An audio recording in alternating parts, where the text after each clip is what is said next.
Trumbull County, Ohio, located just north of Youngstown, is a typically quiet Midwestern community. Here, big news doesn't happen very often. But all that changed on a late fall evening in 1994. Just after midnight, the normally calm 911 dispatch center began to get a flood of calls, reports of an unidentified flying object. It was just one call after the other that was just incredible.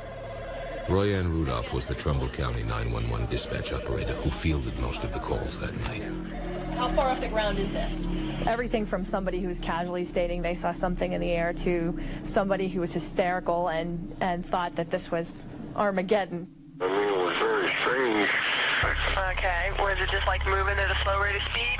It wasn't a slow rate, it was a fast rate, but it was coming down. We just kind of took it for, okay, this is people being hysterical over a weather balloon, or this is people being hysterical over a plane or a helicopter. I wonder, did you have anyone call you about a strange plane or airplane or something in the air?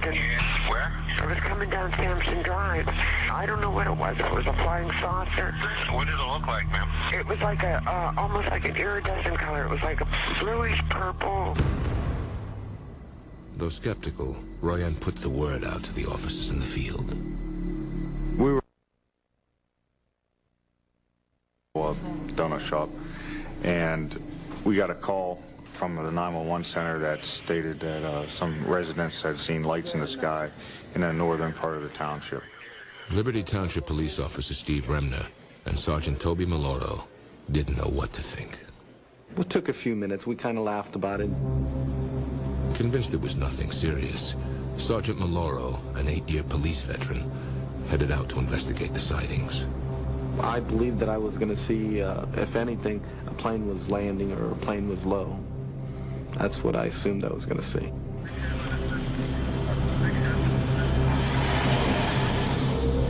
I thought Toby would come back with some kind of comfortable solution that we could offer these people who were upset.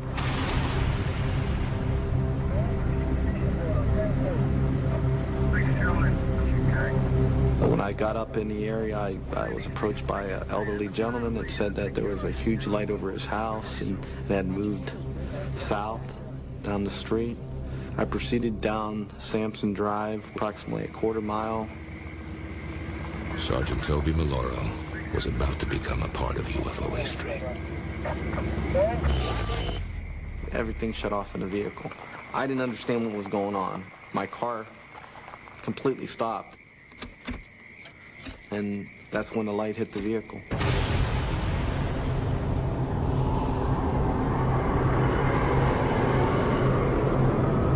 I stood outside. I was a little bit dumbfounded. I didn't know what exactly it was.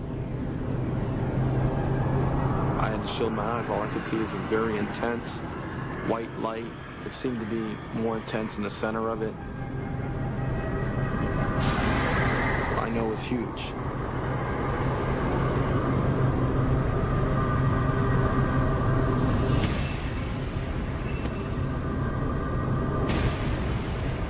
I've never seen anything that could compare to this.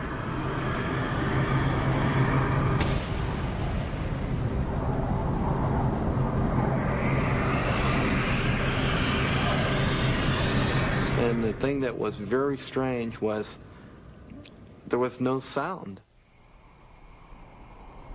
After 30 seconds, the object moved off, away from his patrol car.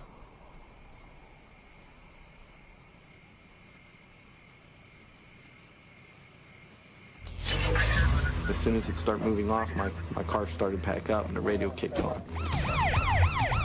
Maloro quickly began pursuit of the unknown flying object.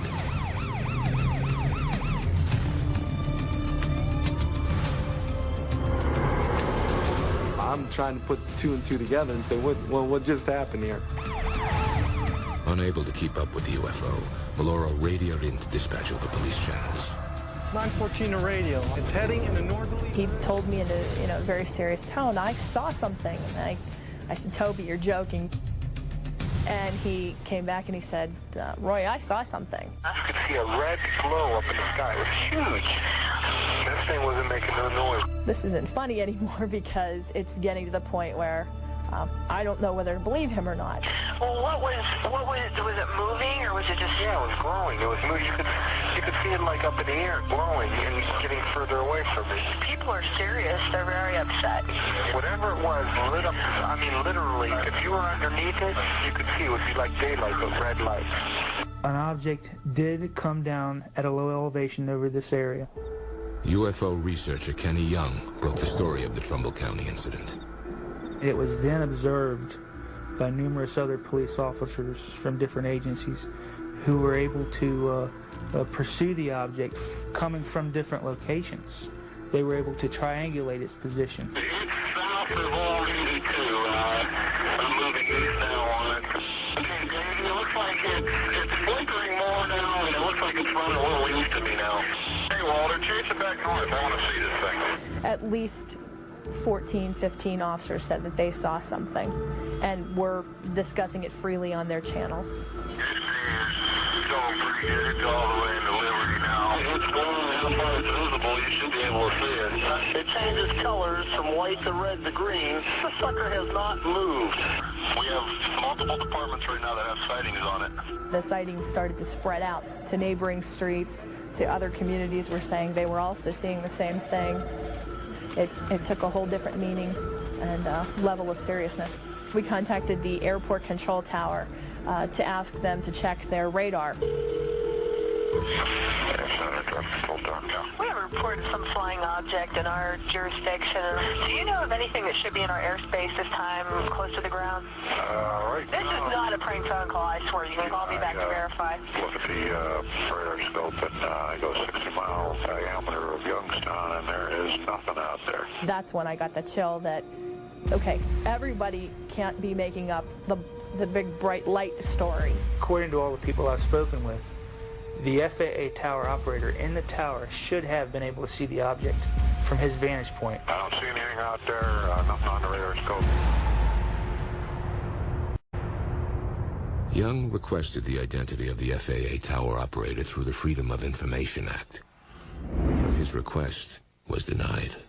I would like to ask him, could you visually observe something from your vantage point, 60 foot up in the air in a tower? As the other officers got closer to the object, they radioed in with dramatic descriptions. They were able to discern a parachute-like appendage attached to the object.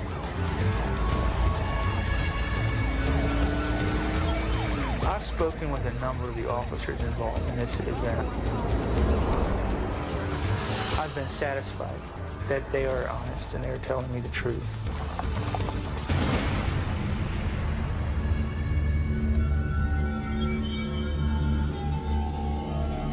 One officer even said he saw a structured object while viewing it through binoculars. This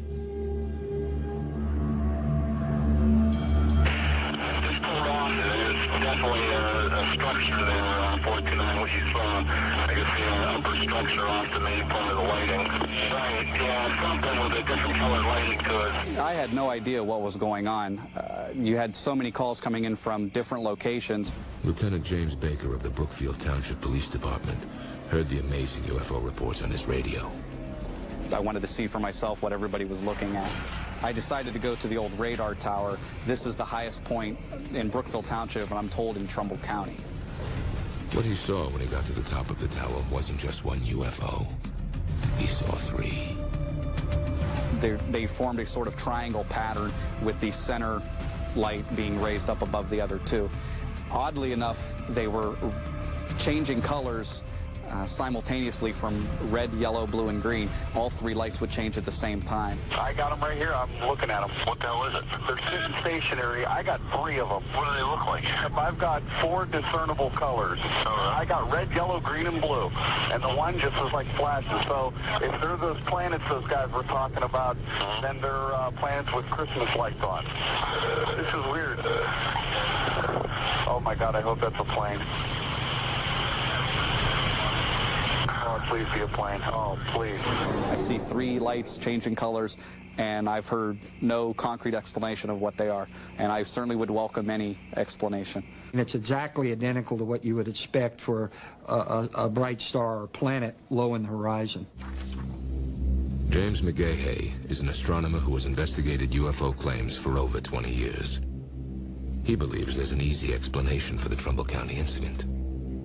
This is a classic example of scintillation. Scintillation is simply what most people recognize as stars twinkling.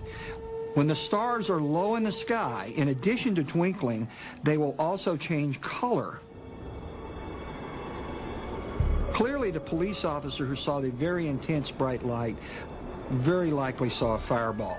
A fireball is a very, very bright meteor that can be many times brighter than the full moon. I think the car stalling was just a coincidence, had nothing to do with this whatsoever. Obviously, it had to be involved in my cruiser shutting down. There was no problem with my car because it started back up. I was told that it may have been the planet Mercury. It was not the planet Mercury.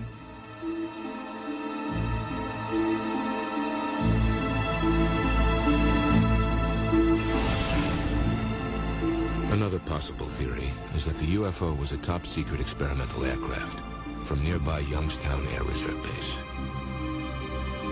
There's no indication, evidence, or record of any kind that would indicate there were any experimental Department of Defense aircraft operating here. I can't, speak for other people who say they may or may not have seen something. What I can talk from with authority is what happened here at the base and what our involvement was, and there was apparently none. If it was a plane, it was some kind of new plane, because I've never heard a plane that doesn't make a sound. These policemen and the citizens who were looking at this are not trained observers to look at the night sky either from a standpoint of stars and planets or meteors or fireballs. And they simply made a mistake. They saw something spectacular. It looked spectacular. They equated it with something unknown, and the first thing that popped into their mind was the term UFO. And so, no, I don't question their sincerity. I just question the fact that they're reporting something and believing it to be something that it's not. I'm not saying what I saw was a spaceship from outer space, okay? What I'm saying is I saw an object that was not normal for this area. It gave off an intense light. It shut my cruiser off, including my radio. I lost contact with the 911 center, and it didn't make any noise. It's something that I've never seen before, I've never encountered before, and I haven't encountered it since. I do believe that they saw something. I don't believe that it was a star. There was something there. What I walked away from that night was a feeling that this was a lot bigger than just a couple people saying they saw a light in the sky. And it made us think maybe a small place like Trumbull County could have something big happen occasionally too.